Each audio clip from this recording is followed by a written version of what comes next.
ताजा, रसीले और शानदार prime tomato ketchup, fresh and pure. Cricket team ने पहली बार विश्व कप अपने नाम किया। भारत की बेटियों ने women's blind T20 world cup जीतकर इतिहास रच दिया। एशिया कप T20 में भी तिरंगा शान से लहराया। पैरा एथलीटों ने विश्व चैंपियनशिप में कई पदक जीतकर ये साबित किया कि कोई बाधा हौसलों को नहीं रोक सकती। विज्ञान और अंतरिक्ष क्षेत्र में भी भारत ने बड़ी छलांग लगाई।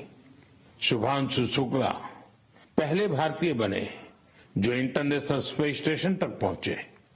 पर्यावरण संरक्षण और वन्य जीवों की सुरक्षा से जुड़े कई प्रयास भी 2025 की पहचान बने। भारत में चीतों की संख्या भी अब 30 से ज्यादा हो गई है। 2025 में आस्था, संस्कृति और भारत की अद्वितीय विरासत सब एक साथ दिखाई दी। साल के शुरुआत में प्रयागराज महाकुंभ के आयोजन ने पूरी दुनिया को चकित किया। साल के अंत में अयोध्या में राम मंदिर पर ध्वजारोहण के कार्यक्रम ने हर भारतीय को गर्व से भर दिया। स्वदेशी को लेकर भी लोगों का उत्साह खूब दिखाई दिया। लोग वही सामान खरीद रहे हैं जिसमें किसी भारतीय का पसीना लगा हो और जिसमें भारत की मिट्टी की सुगंध हो। आज हम गर्व से कह सकते हैं 2025 ने भारत को और अधिक आत्मविश्वास दिया है। ये बात भी सही है, इस वर्ष प्राकृतिक आपदाएं हमें झेलनी पड़ी, अनेक क्षेत्रों में झेलनी पड़ी। अब देश 2026 में नई उम्मीदों, नए संकल्पों के साथ आगे बढ़ने को तैयार है। मेरे प्यारे देशवासियों, आज दुनिया भारत को बहुत आशा के साथ देख रही है। भारत से उम्मीद की सबसे बड़ी वजह है हमारी युवा शक्ति। विज्ञान के क्षेत्र में हमारी उपलब्धियां, नए नए इनोवेशन, टेक्नोलॉजी का विस्तार, इनसे दुनिया भर के देश बहुत प्रभावित हैं। साथियों, भारत के युवाओं में हमेशा कुछ नया करने का जुनून है और वो उतने ही जागरूक भी हैं। मेरे युवा साथी कई बार मुझसे ये पूछते हैं कि नेशन बिल्डिंग में वो अपना योगदान और कैसे बढ़ाएं, वो कैसे अपने आइडिया शेयर कर सकते हैं। कई साथी पूछते हैं कि मेरे सामने वो अपने आइडियाज का प्रेजेंटेशन कैसे दे सकते हैं। हमारे युवा साथियों की इस जिज्ञासा का समाधान है विकसित भारत यंग लीडर्स डायलॉग। पिछले साल इसका पहला एडिशन हुआ था। अब कुछ दिन बाद उसका दूसरा एडिशन होने वाला है। अगले महीने की 12 तारीख को स्वामी विवेकानंद जी की जयंती के अवसर पर राष्ट्रीय युवा दिवस मनाया जाएगा। इसी दिन यंग लीडर्स डायलॉग का भी आयोजन होगा और मैं भी इसमें जरूर शामिल होऊंगा। इसमें हमारे युवा इनोवेशन, फिटनेस, स्टार्टअप और एग्रीकल्चर जैसे महत्वपूर्ण विषयों पर अपने आइडियाज शेयर करेंगे। मैं इस कार्यक्रम को लेकर बहुत ही उत्सुक हूं। साथियों, मुझे ये देखकर अच्छा लगा कि इस कार्यक्रम में हमारे युवाओं की भागीदारी बढ़ रही है। कुछ दिनों पहले ही इससे जुड़ा एक क्विज कंपटीशन हुआ। इसमें 50 लाख से अधिक युवा शामिल हुए।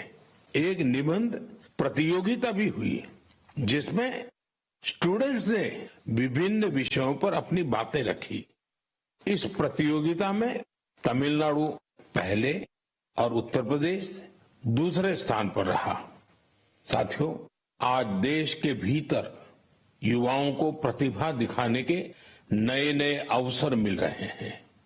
ऐसे बहुत से प्लेटफॉर्म्स विकसित हो रहे हैं जहां युवा अपनी योग्यता और रुचि के अनुसार टैलेंट दिखा सकते हैं। ऐसा ही एक प्लेटफॉर्म है स्मार्ट इंडिया हैकेथॉन। एक और ऐसा माध्यम जहां आइडियाज, एक्शन में बदलते हैं। साथियों, स्मार्ट इंडिया हैकेथॉन 2025 का समापन इसी महीने हुआ है।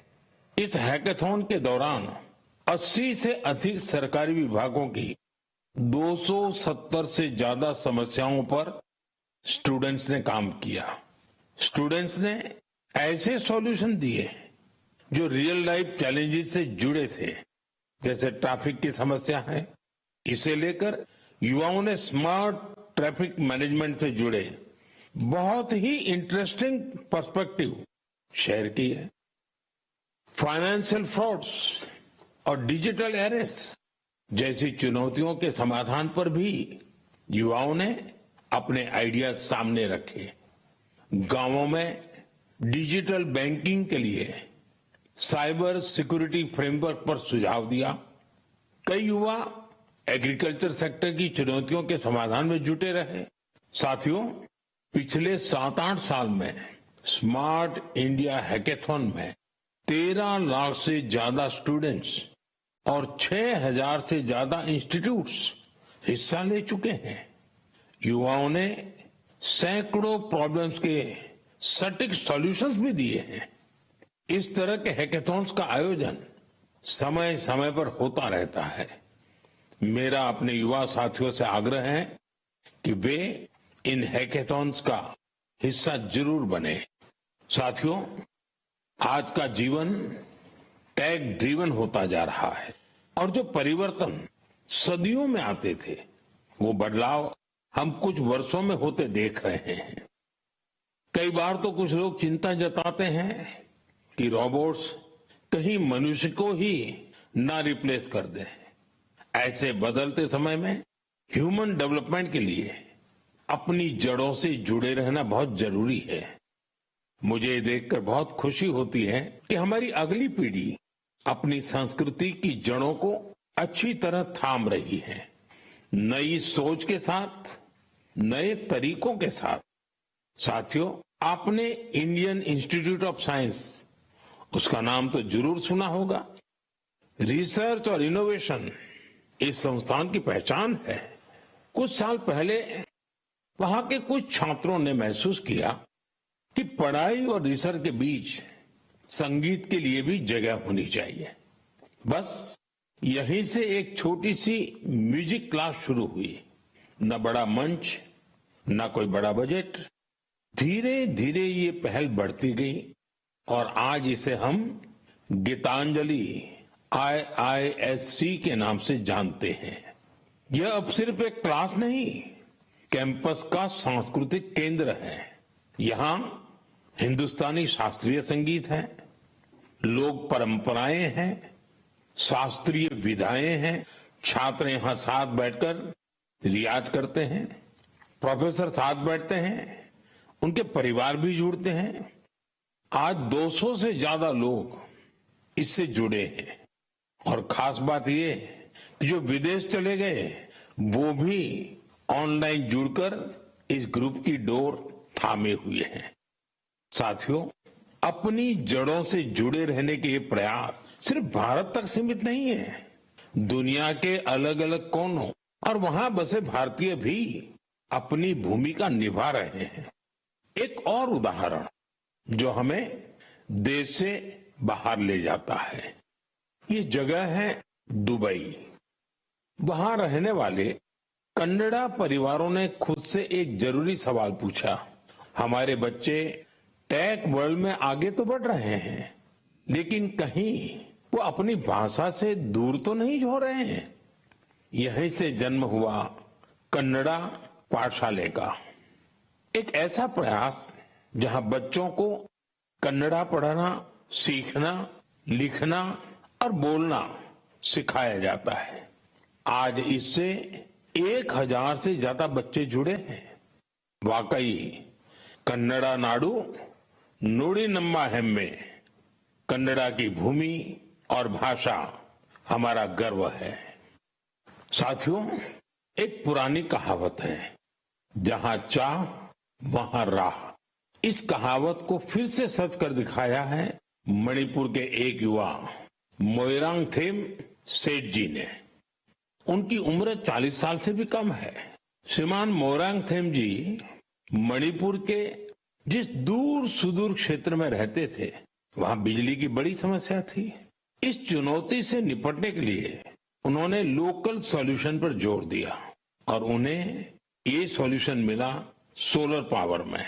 हमारे मणिपुर में वैसे भी सोलर एनर्जी पैदा करना आसान है, तो मोइरांगथेम जी ने सोलर पैनल लगाने का अभियान चलाया और इस अभियान की वजह से आज उनके क्षेत्र के सैकड़ों घरों में सोलर पावर पहुंच गई है। खास बात यह है कि उन्होंने सोलर पावर का उपयोग हेल्थ केयर और आजीविका को बेहतर बनाने के लिए किया है। आज उनके प्रयासों से मणिपुर में कई हेल्थ सेंटर्स को भी सोलर पावर मिल रही है। उनके इस काम से मणिपुर की नारी शक्ति को भी बहुत लाभ मिला है। स्थानीय मछुआरों और कलाकारों को भी इससे मदद मिली है। साथियों, आज सरकार पीएम सूर्यघर मुफ्त बिजली योजना के तहत हर लाभार्थी परिवार को सोलर पैनल लगाने के लिए करीब करीब 75 से 80 हजार रुपए दे रही है। मोइरांगथेम जी के ये प्रयास यूं तो व्यक्तिगत प्रयास है, लेकिन सोलर पावर से जुड़े हर अभियान को नई गति दे रहे हैं। मैं मन की बात के माध्यम से उन्हें अपनी शुभकामनाएं देता हूं। मेरे प्यारे देशवासियों, आइए अब जरा हम जम्मू कश्मीर की तरफ चलते हैं। जम्मू कश्मीर की सांस्कृतिक और ऐतिहासिक विरासत, उसकी एक ऐसी गाथा साझा करना चाहता हूं जो आपको गर्व से भर देगी। जम्मू कश्मीर के बारामूला में जेहनपोरा नाम की एक जगह है। वहां लोग बरसों से कुछ ऊंचे ऊंचे टीले देखते आ रहे थे। साधारण से टीले, किसी को नहीं पता था कि क्या है। फिर एक दिन आर्कियोलॉजिस्ट की नजर इन पर पड़ी। जब उन्होंने इस इलाके को ध्यान से देखना शुरू किया तो ये टीले कुछ अलग लगे। इसके बाद इन टीलों का वैज्ञानिक अध्ययन शुरू किया गया।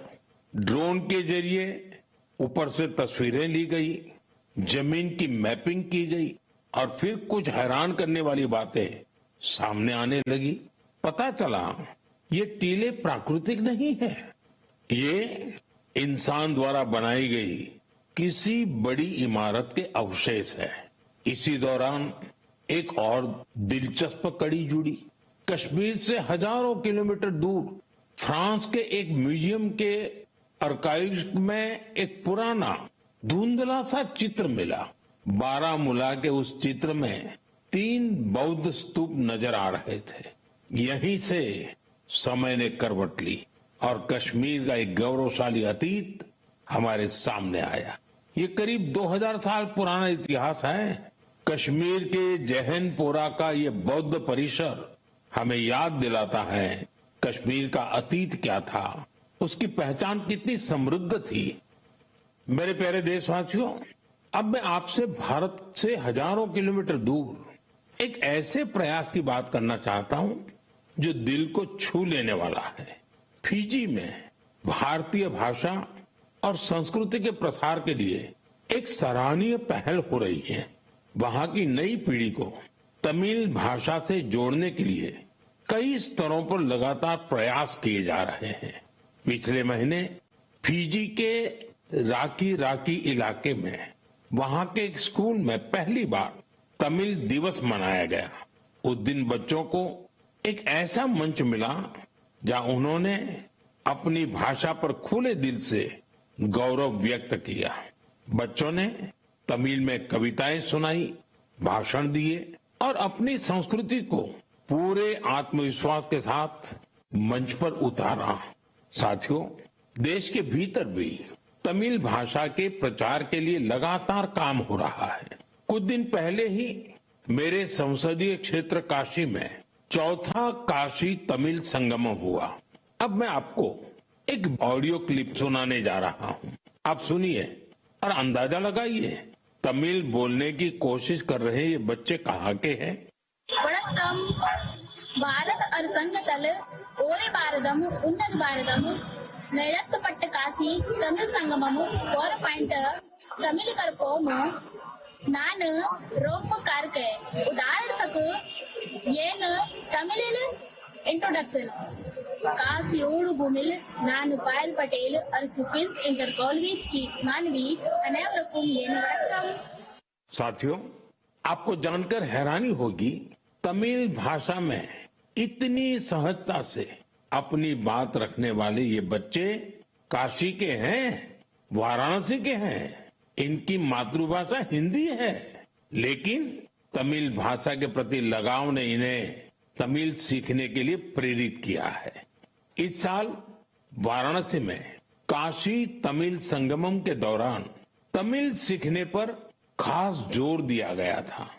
लर्न तमिल, तमिल कराकलम, इस थीम के तहत वाराणसी के 50 से ज्यादा स्कूलों में विशेष अभियान भी चलाए गए।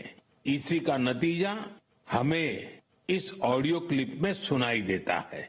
एन्न पेर वैष्णव नान निवेदिता शिक्षा सदन बालिका इंटर कॉलेज वाराणसी पढ़िक्किरेन नान काशी तमिल कर्कलाम 4.0 ला तमिल भाषा पिक्कावुम इल्लुवम करेन हिंधा वयपुक्क पराधान नरेंद्र मोदी अवगलेकु नान नंटी सोलिगरेन।